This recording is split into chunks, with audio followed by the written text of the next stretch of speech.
This is the inaugural episode, David, isn't it? How was your day? Well, it's been a bit of a tricky start, if I'm honest, Tony.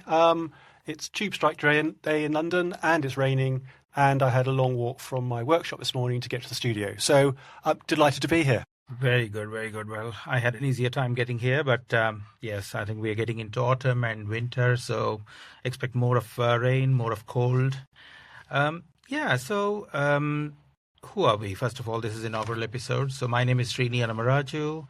I have spent my last 25, 30 years, almost embarrassingly long, doing a lot of technology consulting with the big consulting technology firms. David? It's actually quite obvious our age today, isn't it? We're sitting in a local Globe, who are a fantastic venture capital fund who provide the studio. And we walk in, and I think we're double the age of most of the people in the room. But never mind. We're delighted to be here, and that's where the experience comes from. Correct. So my name's David Royal. I've done 25 years in the management consultancy sector, focusing on digital transformation, data science innovation, and now AI transformation. Wonderful, wonderful, wonderful. So I think what we'll do in these episodes, and we've said that in the launch script, didn't we, that we're going to do 6 episodes in this series, and you, David, will cover the business, the strategy, the board kind of things, when I'll tackle the more technology-leaning kind of implications of what we're going to discuss. And with that, one particular story that I'd like to pick up in section 1, and let me talk through sections that we will do in this episode. Section 1, we usually will pick up a story that piques our interest. Section 2, we pick up 6 or 7 news items. Section 3, we actually deep dive into something that is that's bothering us, that's actually in the news, and we want to spend 5 minutes on it. Then we pick up a paradox box. We usually pick up 3 paradoxes that are bothering CIOs, CXOs, in the industry, and talk about how to resolve those. And finally, we'll end with a good feel good news or story. And of course, we welcome your feedback, isn't it, David? Indeed. And I guess it's probably worth saying that our focus is the messy middle of AI adoption. So we're not going to be going deep into theory, not into the sci-fi and hype of the products, but the real dilemmas that leaders will be facing today. And hopefully the news articles, the scenarios and paradoxes that we're going to explore all tackle those topics. 100%. Getting on section 1, as we call it, the provocative story stat from the last 2 weeks. I was quite intrigued by this Stanford study. Headline, 13% drop in employment for 22 to 25-year-olds in what it calls AI vulnerable roles like software dev, customer service, etc. And what is fascinating is the whole thing was based on real payroll data from ADP, right from the time ChatGPT hit us, which was, I think, October 2022. And, it's worrying for a lot of people, for the youngsters, of course, but it's not doom and gloom, is how I found. Isn't it, David?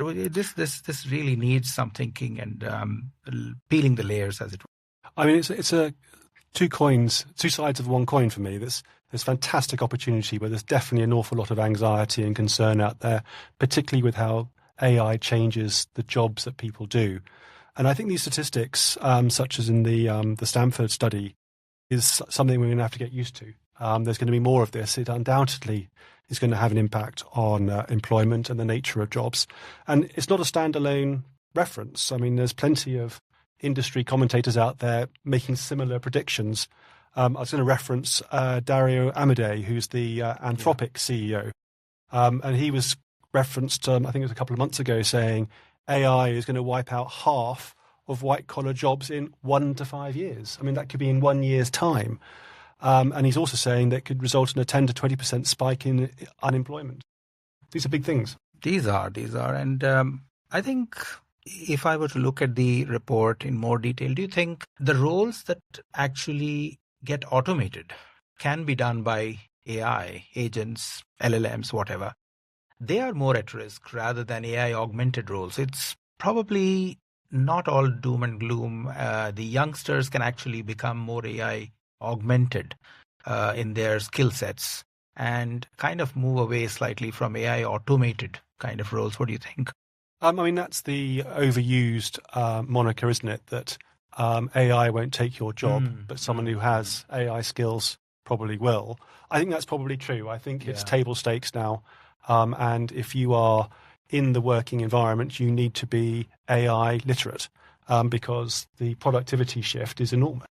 Yes, although this report talks about the 22 to 25-year-olds, that point that you make about those who know AI versus those who don't, that kind of applies all the way up to people who are more senior as well in the hierarchy. And probably, what do you think? The knee-jerk reaction to cut down on junior roles and save on some quarterly profits could actually backfire in the long term. No, I agree entirely. I mean, yes, there might be some short-term benefits financially, but who's going to be your manager of 2 years' time? Who's going to be your future leader of that organization? If you haven't got the people coming through, learning the skills, learning the fundamentals, then you've got a continuity issue. Yeah. I think it's funny. It almost feels like age discrimination by algorithm.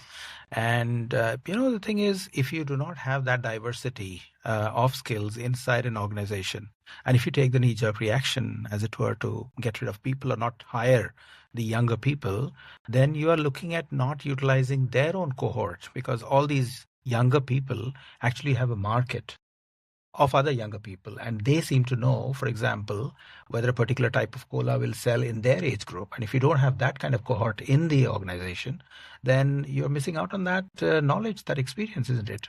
Absolutely. I mean, we've both got kids who are young in the working world, and I genuinely worry for them. I don't know what it means for how they actually best prepare themselves for their careers. So to that end, I did do a bit of research into this as a father rather than as an AI consultant in terms of what should be the safe way of actually investing in your future. And essentially my conclusion from the research is there's two routes. There is going after those jobs that are AI unimpacted. And those are getting increasingly few, I think. But your plumbers, your electricians and the like, those jobs are going to continue. And the other end of the spectrum is those jobs which have high levels of cognitive training. So you know how to work with the AI, you know how to prompt it, you know how to interact with it. So your psychology, your maths, your computer science, they're all highly cognitive degrees and training. So I think there's a real future for that, and there's a real future for the more apprenticeship type skills. But what I worry about is an enormous number of our brightest young people are doing degrees and further education that actually is in spaces that is very ripe for AI adoption, like HR activities, business management, marketing. These are really popular topics in educational circles, and huge volumes do it, but they're going to be most impacted by AI. Yes. I think the softer or the subtler layer of all what you're saying is that those youngsters who are only full of textbook knowledge and who only aware of the university education, I think they will need to quickly pick up on the essential workflows inside an enterprise so that they can interpret the LLMs or the agents or the AI in general to be able to fit in with the workflows inside the organization, therefore work better with the more senior people. And they then would be so much better off placed at deploying these AI in a way that some of the other senior people can't. Yeah, but I think there's no doubt that it's going to be harder for them. Those jobs are going to be fewer and far between. I mean, I started my career as a Coopers and Lybrand as a graduate, becoming an auditor. And I know that this year, the Big Four themselves, who used to recruit huge volumes of graduates, have reduced employment by 30%. Yes. So it's already begun. Yes. And I think the story doesn't end here. We will watch how this front evolves. And the only thing I would say is, as a younger person, you have the vantage point of really learning faster than the the more senior colleagues in the organization, inside or outside, and therefore we will watch the space. Just one other reference. I know Microsoft published a list of jobs and the impact of AI, and it published the top 20 most impacted and the least 20 impacted jobs, which I thought was really interesting.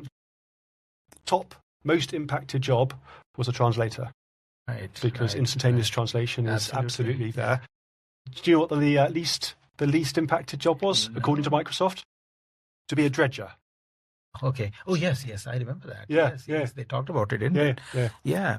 And, just to reflect this, apparently a lot of university graduates are not wanting to become university goers, and they are actually opting for blue-collar jobs initially. And I think that, again, is a knee-jerk reaction. Yep, I think that's an interesting way to start the conversation. This is serious. This is big. The cat is out of the bag. Indeed. Right, so into the next part of our podcast. And this is an exploration of some other news articles and things that have grabbed our interest over the last couple of weeks. I was going to kick this off, Srini, with an article I saw from MIT reporting 95% of GenAI projects are failing, which is a pretty damning statistic at the face of it. I've got a pretty strong view about this, and I'm unsurprised by that result, although it does actually grab the headlines. And my argument about this is that the majority of organizations are not well positioned to realize and deliver successful technology and AI projects. And it's not just about technology know-how. It's a breadth of capabilities here. We're talking about business transformation, operating model design, and business analysis, as well as proper leadership and engagement. So I think it's unsurprising. People are experimenting. They haven't done this sort of stuff before, and therefore a lot of them aren't realizing the benefits. Yeah, I kind of agree. And it's early days. If you look back at the previous waves, we've had low success rate in the initial parts. That's one. And secondly, maybe MIT is great, but Professor Kevin Verback, actually of Wharton, wrote a very long post on LinkedIn talking about the rather questionable research practices on this, particularly the output. So I think take it with a bit of pinch of salt, and then see how things evolve. But yeah, that's you're right. I mean, I remember back in the 90s on ERP programs. And I think it was Gartner who published statistics that 65 to 75% of those projects. It doesn't feel dissimilar to that. I mean, we are very early in our Gen AI maturity. So I think it's unsurprising that a lot of them aren't working. 100%. And then, you look at the good old Standish chaos reports. They also talked about a lot of failure, even now, right? About 50 to 60% of the IT projects don't work financially. So. Yeah. I mean, the headline for me is you got to approach these projects properly. You can't do it on a half-baked basis. True. You have to think it out and plan it out. Yeah. Just moving on to the fifth one in our drum roll is this CIO article that I quite liked. And they said AI hype cycle is actually beneficial. And, that got me hooked. And, when I looked at it, David, the arguments are quite logical. They bring out the fact that this hype cycle is something that actually weeds out weaker vendors. It forces, GRC resets. This is on the basis that Gen AI is the bottom of the hype cycle at the moment. That's where they're reporting it, isn't it? Yes. I mean, there's the whole... Valley of Despair, whatever it's called. Valley of Despair. The news cycle is full of AI. And, even when you look at the stock market, a lot of attribution of the stock's growth is because of the AI's, in quotation marks, hype. And when the CIO article actually, talks about this, it says, good, because it really weeds out a lot of weaker vendors and even, elevates the importance of IT teams' roles in governance, because governance is something that not quite focused on in terms of what it can do. So turning disillusionment into gains for maturing enterprise, quite liked it. Yeah, no, I agree with you. I have another statistic, and I don't mean to be throwing lots of statistics into the conversation, but actually it's a company we've both worked for historically, Capgemini. Yes. And Capgemini were referencing last year, I think it was, that 87% of projects are failing, but predominantly because they're not getting into production. So they're going through proofs of concept. It's very exciting, fantastic outcomes. But the hard transition is that transition from proof of concept, experiment, demo, through to actually making it enterprise grade and productionizing it. And they're saying that only 10% of projects are making that transition from proof of concept into production. Yes. And that would drive those sorts of outcomes, I think. Fantastic. What do we have for the next one, David? I was quite interested in a reference to enterprise grade AI coming to India. And I think it was OpenAI have published a very different price point for the Indian subcontinent, which for me, I think was a simple business decision by OpenAI saying it's such a large market and actually the current price point doesn't actually optimize that. So they've lowered it significantly with a view to actually getting a far greater adoption. Yes. And there's such a skills base in the Indian subcontinent around technology that I think with the cheaper pricing, they're going to get the scale. Yes, absolutely. And the Economic Times of India actually reports the story of Reliance. Reliance, as you know, is one of the largest global enterprises with interests that go from digital to oil.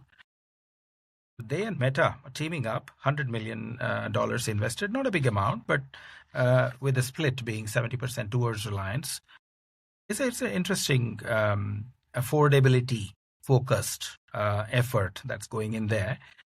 You talk about the OpenAI experiment in India. You know, what I feel is with OpenAI's efforts, and I don't know, they'll pick up easily 500 million users in India. And where are they heading to? Maybe they'll use advertising to drive this revenue. And, you know, such a massive... They cannot make money on $20, and this one is even less. So they can't make money on that. So is that the direction they're going? Well, I wouldn't be surprised. I agree. I think you were going to talk a little bit about the Apiro study, weren't you? Yeah, that's interesting because, you know, when I look at the Apiro study, and we will link all these in the show notes, the headline here was AI coding tools are speeding development, but they're amplifying vulnerabilities as well. They're opening up almost 2 times the security flaws in enterprise software. And while they're increasing the coding velocity, David, the kind of dual-edged issue here is productivity, yes, but unless you do secure by design kind of AI, we will struggle with this. And so dev pipelines, you know, how do you integrate vulnerability scanning in all these activities?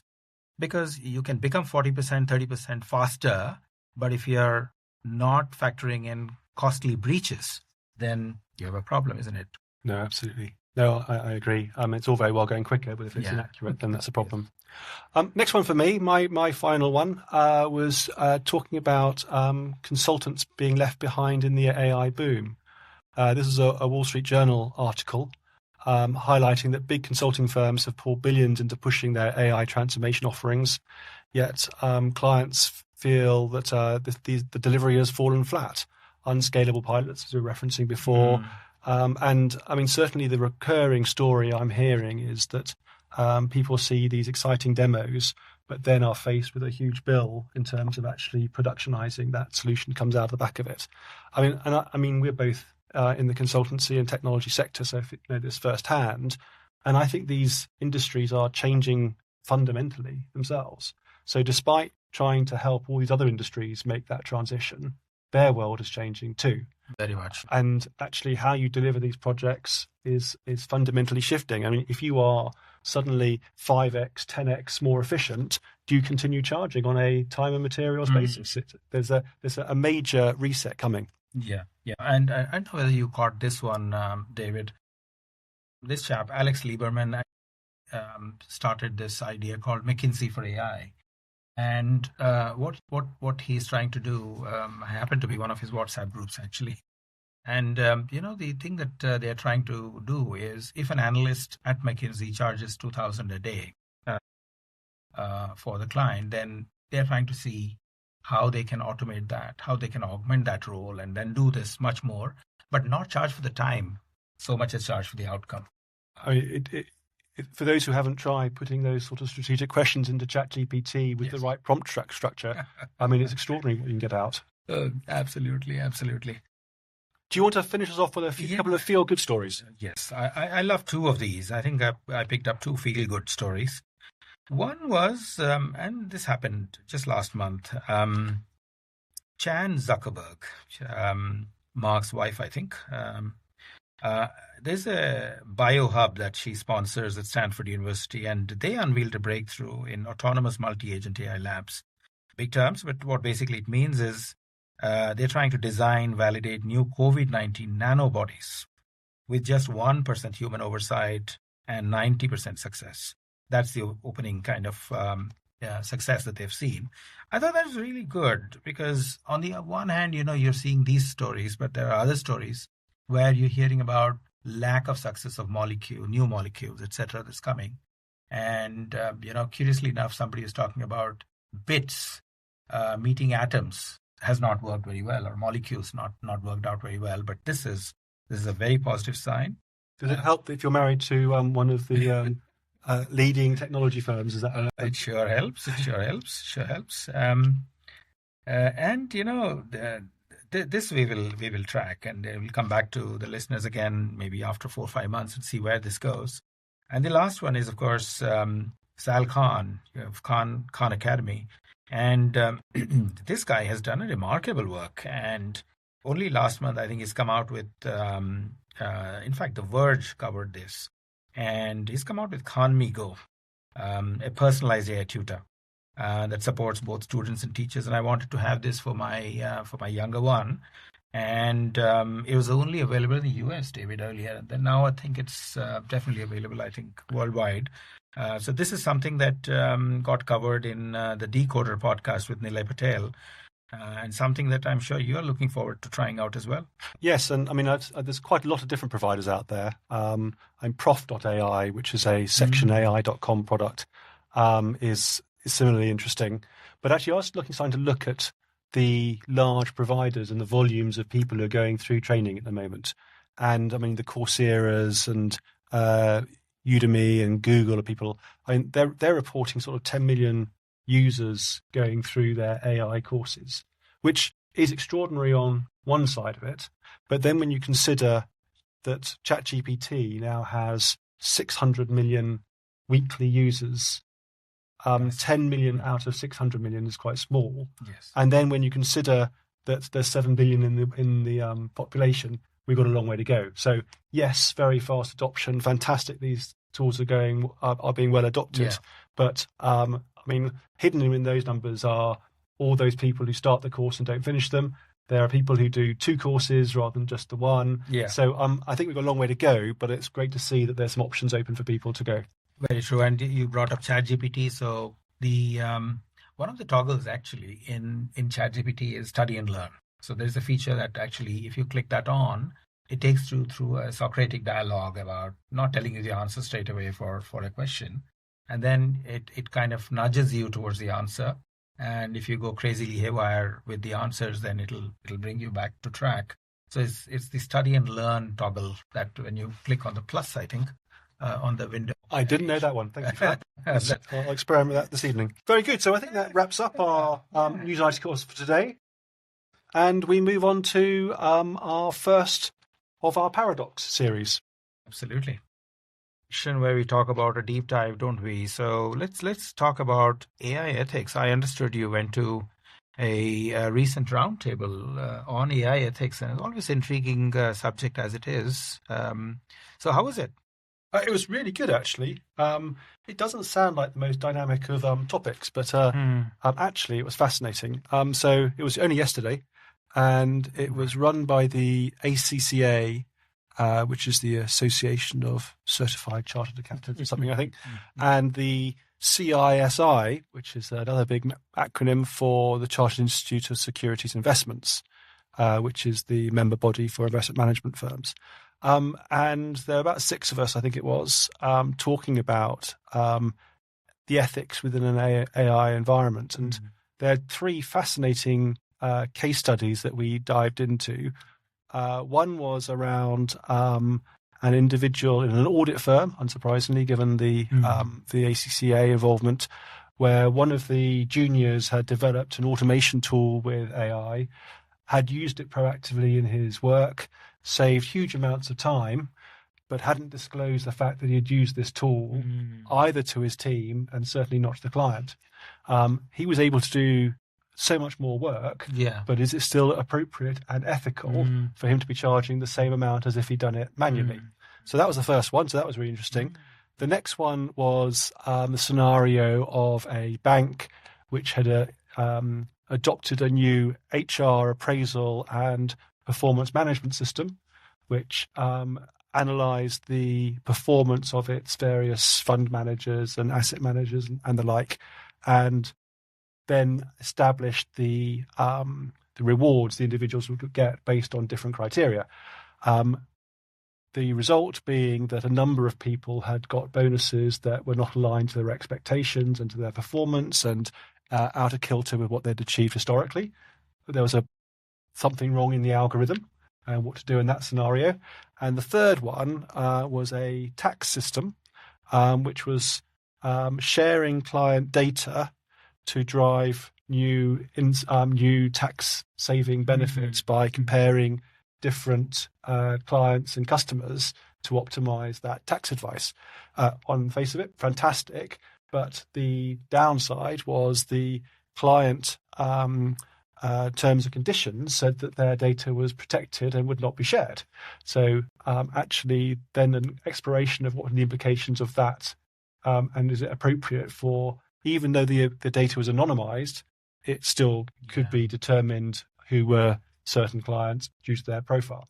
So 3 different scenarios that we talked about and the implications thereof, and all of them fascinating, weighing up sort of the inherent competition between innovation and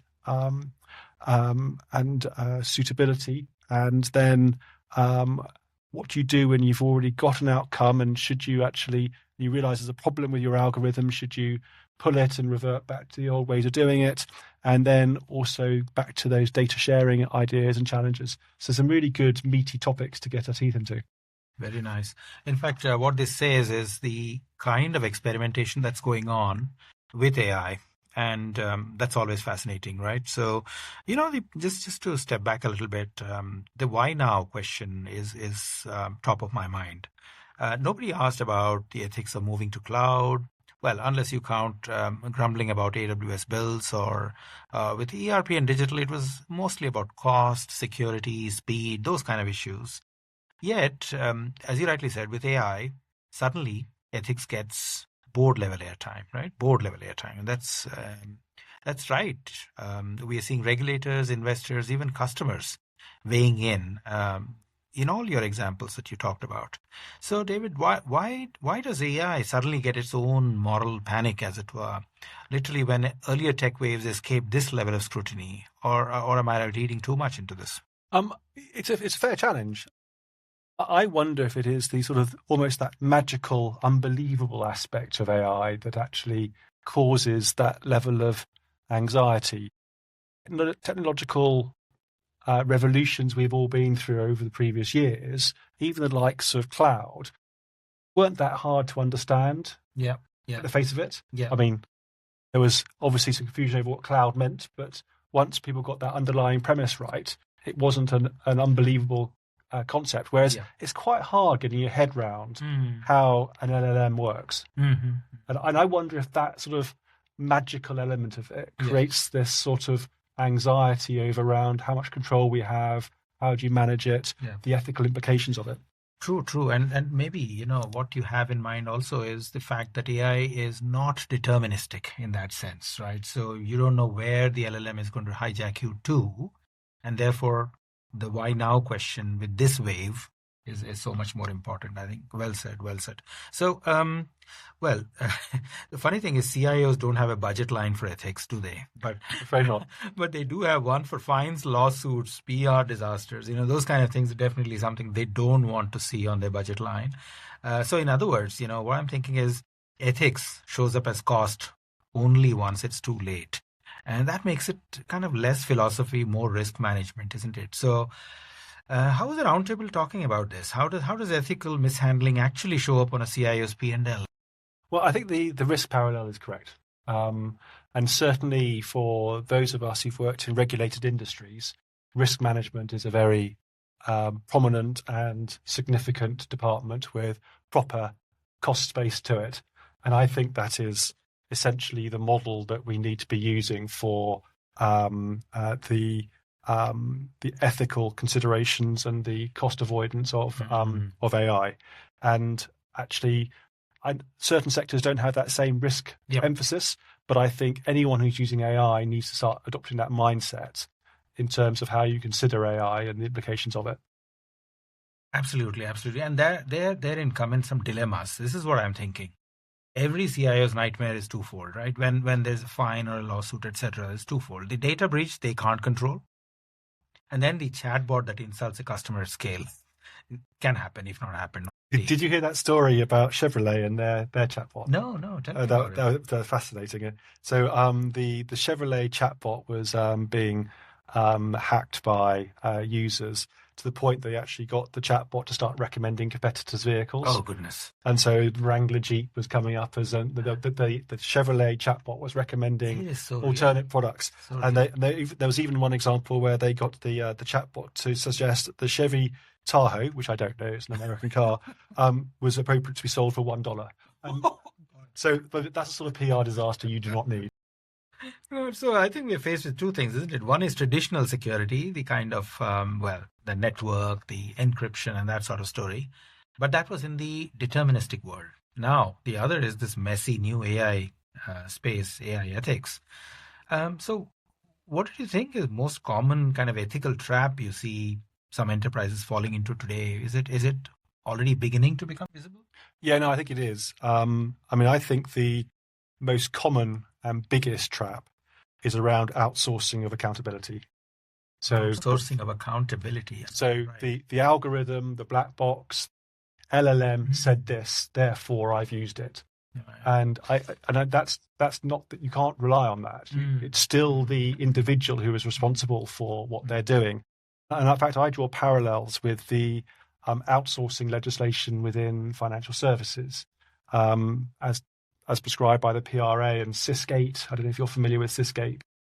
Basically, CISC-8 is saying that if you're outsourcing your payroll or whatever it is, you still have to keep accountability for 100%. What you're doing. Yeah. And I think it's exactly the same with AI.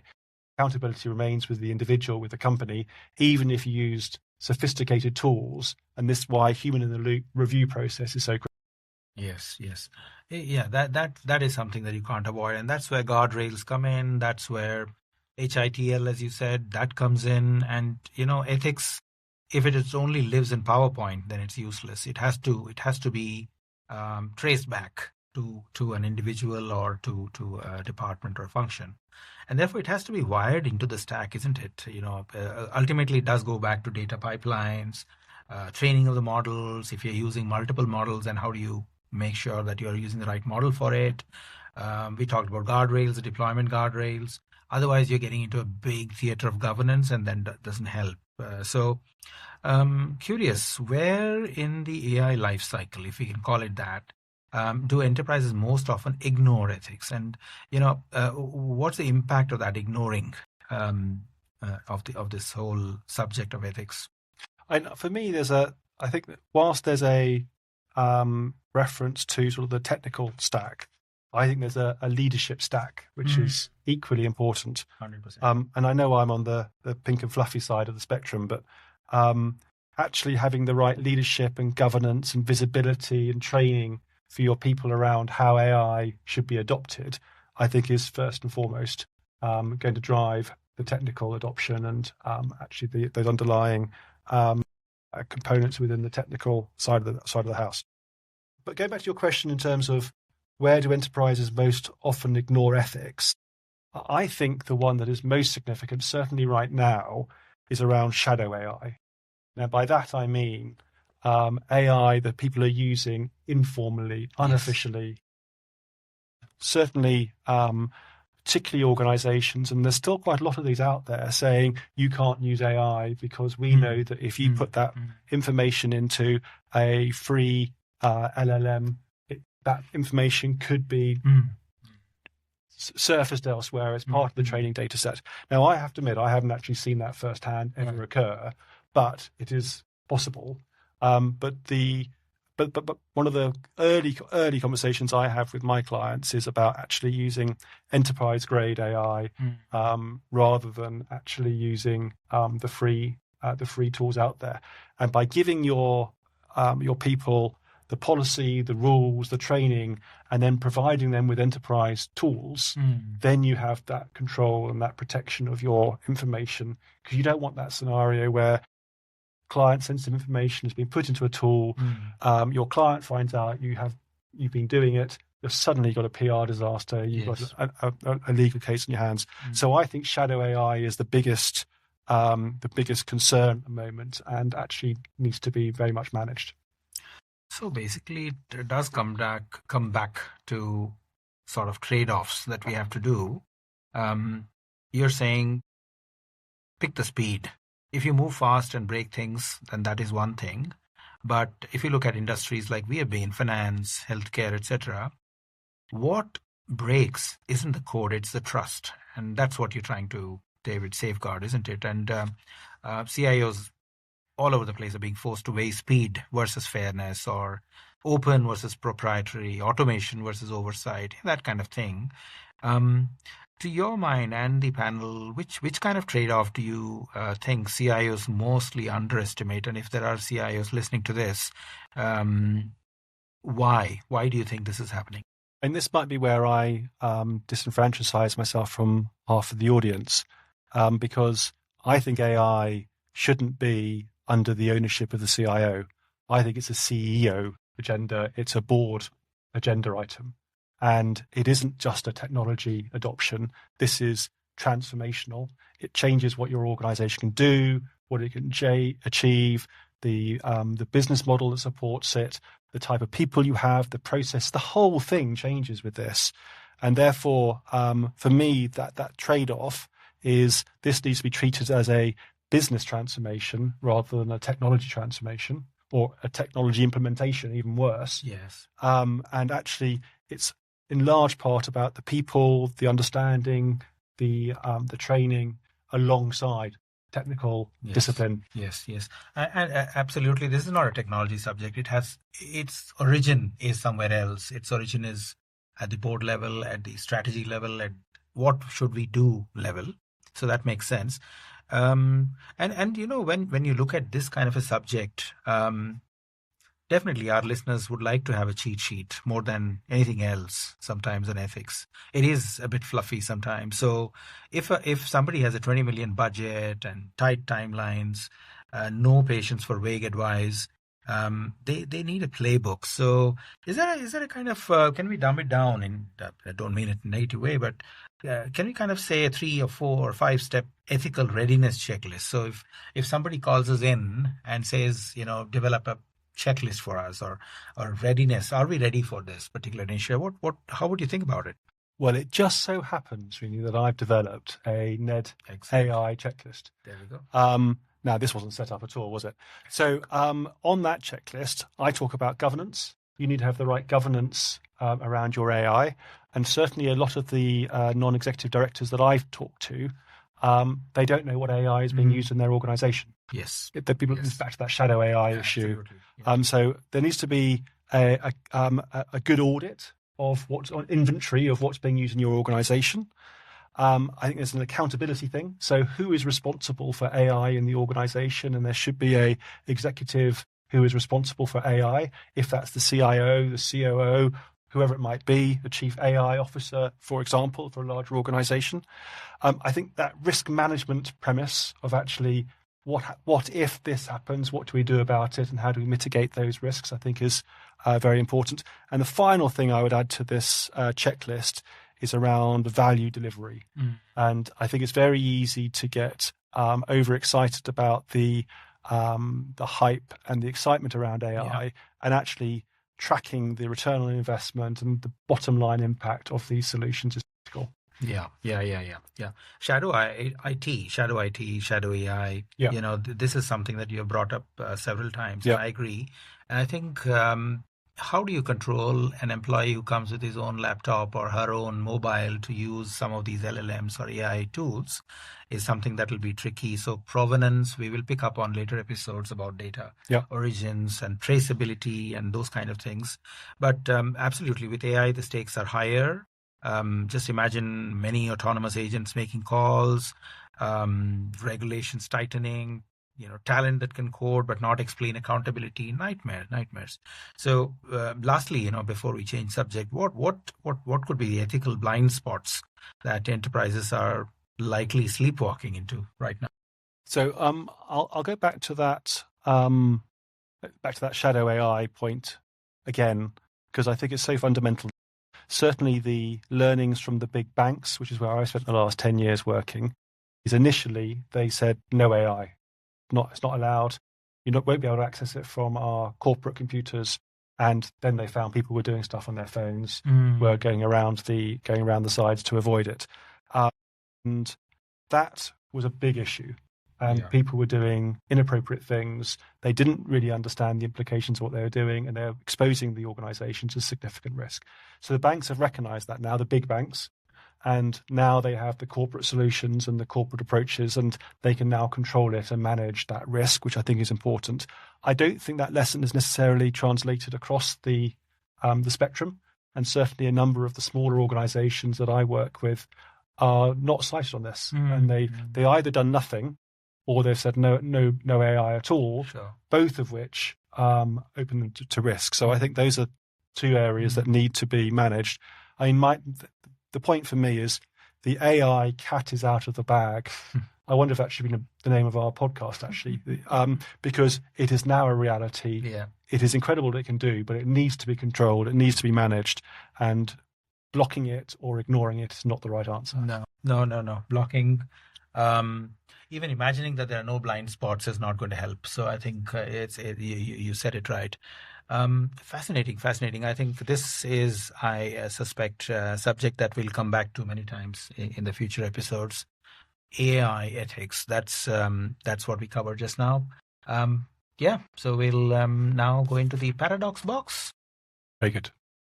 First of the paradox box items. So here's the first paradox that I'd like to propose to you.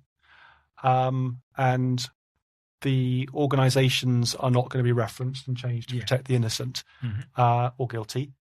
However, the Chief Digital Officer told me our board approved 15 million for AI after seeing what DHL is doing, but they're demanding ROI in 18 months. Vendors are promising quick wins, but the real value means dismantling the processes that they've optimized for decades. How do I deliver revolutionary change and predictable returns in 18 months? Wow, this sounds like an agony uncle section, agony aunt section, where there's no aunt here. But the paradox here is well put, David. I think boards want moonshots, but also they want quarterly predictability, and can't blame them for that, I think. But our friend here, the Chief Digital Officer, he has to make sure that this is balanced. And so I think moonshots and quarterly predictability, how do we manage to do both is the question, isn't it, David? It's difficult to promise both. I mean, revolutionary change means uncertainty inherently. And whilst people demand predictability, if they stick to keeping it predictable, it leads to incremental tweaks. I think for me, this is that risk management mindset. Yes. That you've got to put in the right considerations to manage a revolutionary change, which is the world we're embarking on. Yeah. 100% demand for predictability might just lead to incremental tweaks, and the real thing seems to be that how does our friend find a middle ground? And I propose this, David. why not run AI at two speeds, right? So one track could be survival metrics. You reduce onboarding time from 3 weeks to 3 days. The CFO sees the impact on revenues, maybe cut invoice cycle, show cost out, or bring revenue in. Those kind of things, which is survival metrics, which are not really revolutionary as such. And the second track I suggest is the transformational kind of track, which is do real hard stuff over 3 years, 4 years, get a solid moat at the end. Your enterprise's defensibility improves. And probably is that is that a way to speed AI? Maybe, yeah. I like it. And certainly it's an approach I've used with clients before. I normally recommend people who are at the beginning of their AI transformation journey to start with something that is relatively easy, the lower end of the complexity spectrum. Yeah. Ideally something that can showcase the potential, something the organization can learn by, and then embark on the more transformative stuff. But actually, that twin speed thing, I think, works quite nicely. So what we've ended up doing for some organizations is having a few quick wins, turning on Microsoft Copilot, number one, having a corporate ChatGPT license, enterprise license rather than individual ones, and some nice automation, easy solutions. Yes. But then actually thinking about, okay, what are the really exciting things here? But then breaking that down into components. So you say there's a transformative idea you've got. Typically, you can eat that elephant bite by bite. So actually, the twin track for me is slow on the big transformative thing, and then getting some quick wins under your belt to demonstrate momentum. Yeah, can't go wrong with that. And if this is not spelled out early, the risks that we have seen is, projects are half finished, half trusted sometimes. The CFO sees the spend, but not the impact. And just as the transformation impact starts showing up, God forbid if the CFO actually says, no, stop it here, or, turn it down, etc. Boards see promises, and sometimes they don't see the outcomes, and everyone loses in this process. I mean, for me, this is managing the story, managing the journey. So you need to present that story of what you're trying to achieve, and it is a long game we're playing here. And if the CFO starts jumping up and down about a particular outcome, you need to have a story that's going to be compelling to the CFO, to the CEO, to the staff, and actually presenting that as a story rather than individual incremental things, I think is important. So I think actually this very much lends itself to that idea of having an AI center of excellence or a specialist team who do one thing after another or do a few things in combination because they can manage those dimensions, and actually choosing the right use cases which bring the value whilst actually sending the foundations for the more transformative stuff is important. Yes, 100%. And if it's a large organization, I would think there'll be multiple projects going on. And I would look at it in the portfolio mold, right? So probably look at it as an AI portfolio, maybe 70% near-term ROI, as you said, a lot of smaller projects which are early wins, and maybe have 30%, 40% long horizon plays. And how do you look at it as a kind of a portfolio bet that you've taken? It's a mix of both. I talk about an AI innovation funnel. Yes. And we generate lots of ideas. Yeah. We look at all those ideas. We prioritize and sequence those. And how you play that portfolio depends on what your strategic priorities are. And if it's, I want early ROI, then you prioritize those use cases. If it's about developing the skills in the organization, then you prioritize those. But for me, I think you're right. It's a portfolio, and how you manage that is key. Yes. It's no different. I think AI, except that you have to be guarding against the non-deterministic nature. But it's pretty much like how you would manage 50 ongoing projects in an organization in that sense. And I think there's a educational aspect to this as well. So the organization learns by getting involved in these projects. So if you're starting with some simpler stuff or some smaller stuff, you're learning those skills that are going to stand you in good stead for tackling the more transformative stuff further down the line. True. So just to round this off then, David, dual speed AI, one track that the CFO can see on the P&L within 18 months, another track that's probably slower, but builds the real future advantage, isn't it? So, if you don't have both, you look, God forbid, irrelevant or even reckless sometimes. Yeah, I mean, and for me, this is about managing AI as a portfolio of projects and opportunities. And actually, as a portfolio, you can diversify your risk, you can diversify your value, and actually achieve things that probably appeal to different stakeholder groups within your organization. Correct. And there's no dearth of other paradoxes and dilemmas. So coming up next, We'll come to those shortly. and this is interesting, right? This is happening in multiple places that I know of. One of the banking engineering leads once said to me very recently, I can't believe this is so real. They were saying we've hired 12 machine learning engineers at, I don't know, 120K plus each. That's a staggering number already, to build our first AI first mortgage platform. So they wanted to use a mortgage platform that's AI first. The problem seems to be that compliance is blocking every model of ours. My engineers are being poached, my budget's burning, my CEO is asking why we are not moving faster than, one of those large banks, challenger banks. In this case, they referenced Monzo. Now, do I fight compliance or find new engineers? Was the kind of frustrated question that came at me from this engineering lead. This whole fighting compliance, finding new engineers comes up always in different forms, David, doesn't it? I mean, for me, this is a stakeholder engagement point first and foremost. So getting compliance involved up front is critical. And other stakeholders, be it finance or the analysts or the operational staff. And if people go on that journey with you, then far less likely to be causing blockers later on. And I think this goes back to that point around actually moving AI from being within the remit of IT to being the remit of business. And actually, IT have a critical component and role to play, but alongside the other functions, this is transformation, not an implementation. Yes.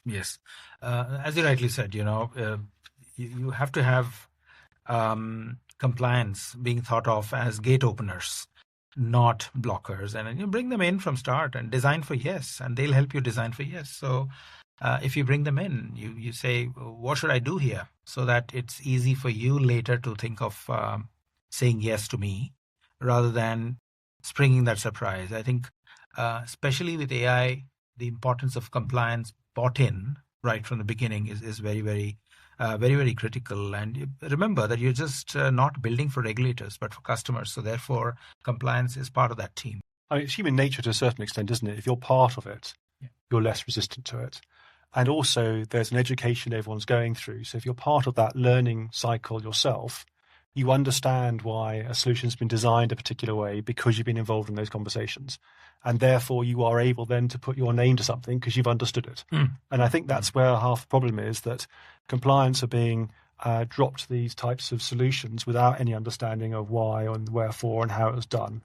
And therefore, they are resistant. But get them involved up front. They understand it. They're far more likely to be supportive of it and not a blocker. Very true. And, don't treat them like, drivers. Don't treat them like referees, rather, to think of a football analogy. If you think of them as referees, they'll say yes or no, but then it's usually post facto. Think of them as your co-partners, and your engineers therefore will build a compliant product that can address multiple stakeholders in the market. Easy one, that one, relatively, if you don't think of this as a talent problem, but as a permission problem. I think that's exactly right. This one we've called the customer rebellion. A CCO, a chief customer officer at a B2B SaaS firm, said, "We've just launched AI features, giving 40% better accuracy, 60% faster processing. On paper, it's brilliant. But our enterprise customers are furious. Their compliance teams can't audit the AI decisions. We're losing renewals to weaker competitors who still give them the same old Excel reports and decision trees. So do we dumb down the product or find new customers?" And this one hurts, actually, because put yourself in the place of the founder of the firm. And here is a case where you build something genuinely better. And guess what? The market actually punishes you for it.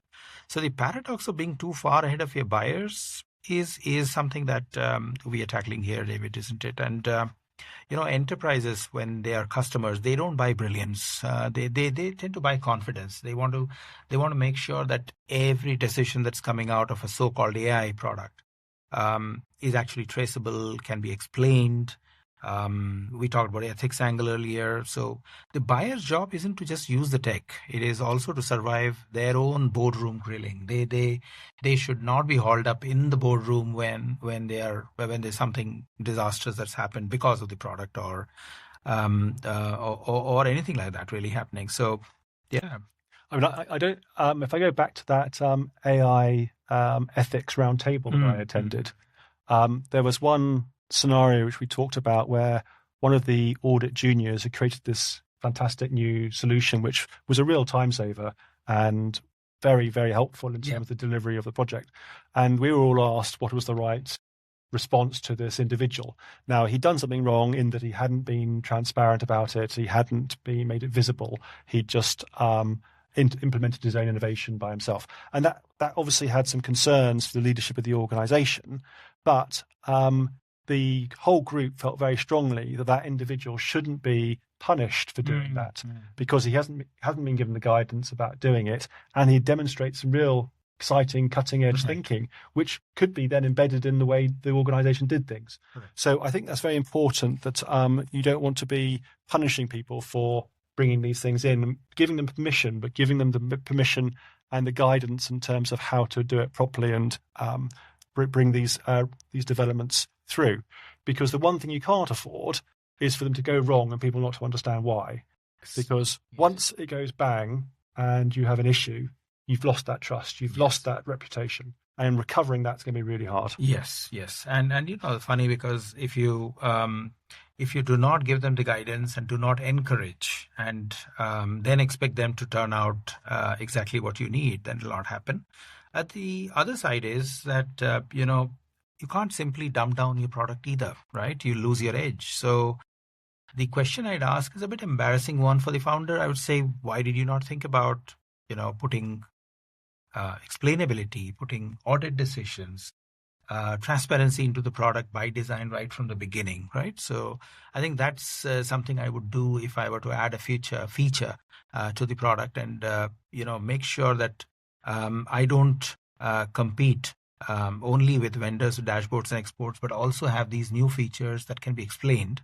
And therefore, again, dual mode adoption. I think I'm talking about a glass box kind of an option for today's auditors so that they can see what's inside there, and maybe even a black box engine that proves what's possible tomorrow. Because you don't have both, then you're struggling with explaining it as well as not achieving what a magic product you can create. So it's that two-speed model again, isn't it? So give them what they can trust now, but also pave the way for more advanced version later.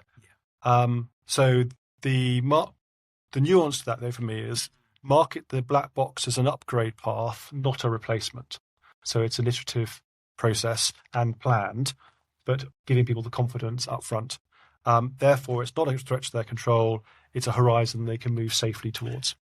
That's so well said, because, if you kind of use the word replace, then enterprises don't like it. But if you say upgrade, it kind of solves the renewal trap too, right? So if your renewal is coming up and customers don't leave just for features, they leave when they feel left behind. So you talk about upgrades, you talk about renewals, then you got to talk about the black box being the one that they'll need maybe 6 months down the line. But then it has to be the safe mode, right? It's a safer mode, legit stage of their journey. They stay with you while building trust on the next stage. So I think those are the key things that. And I think in this very formative period we're going through in terms of AI adoption, this is a journey that needs careful storytelling. And you don't want sales teams, they can't just show up with benchmarks. They have to reframe the value position about what this solution can do. You're not selling faster models, you're selling explainable performance. So how you position this helps provide people with that comfort, that anxiety that's inherent in something fairly fundamentally new and exciting. And a system that doesn't just predict, but tells you why, so your compliance officer can sleep at night. And it's all inherent in the design about how you do these things. Yes, absolutely. If you execute that well, the explainability aspect stops being a concession. It becomes a differentiator, right? And then you're the only vendor saying in the market, yes, we are faster, smarter, but also auditable, Mr. Customer. And therefore, it becomes an easy sell for the customer representing you in the boardroom. And isn't that gold in the enterprise space? It's really, really helpful for the buyer to be able to defend you. Another layer I think that's worth referencing here is this isn't just about product design, it's about career design. So a chief risk officer doesn't get promoted for backing the most accurate AI. They get promoted for avoiding the headline bank fine for unexplainable AI decisions. So until vendors map their product narrative to those client career incentives, adoption will lag. You need to think from the position of the client. It's so true, because enterprise adoption, AI or non-AI, is never purely about technology. It's about making your buyers look good. Classic sales 101 or account management 101. It's your job to make your buyers look good, not reckless, right? The paradox, therefore, is sometimes they'll choose the worst tech because it's a safer career choice, right? So I think very well said. I'll pick up that word, career design, career architecture, from you. And that's the essence of the customer rebellion. In enterprise AI, brilliance on its own won't win you renewals. Trust wins first. And those firms who confuse the two, intelligence plus explainability, won't just keep their customers, they'll define the market. Yeah, well said. That's the big words there. Yes, intelligence plus explainability. Well said. I think that's the takeaway from this third paradox. Thank you, David. Thanks, Al. Those of you who've stuck the distance, thank you. I hope you've found the conversation useful to date. We've just covered off 3 paradoxes. Is that the right term for multiples of paradox?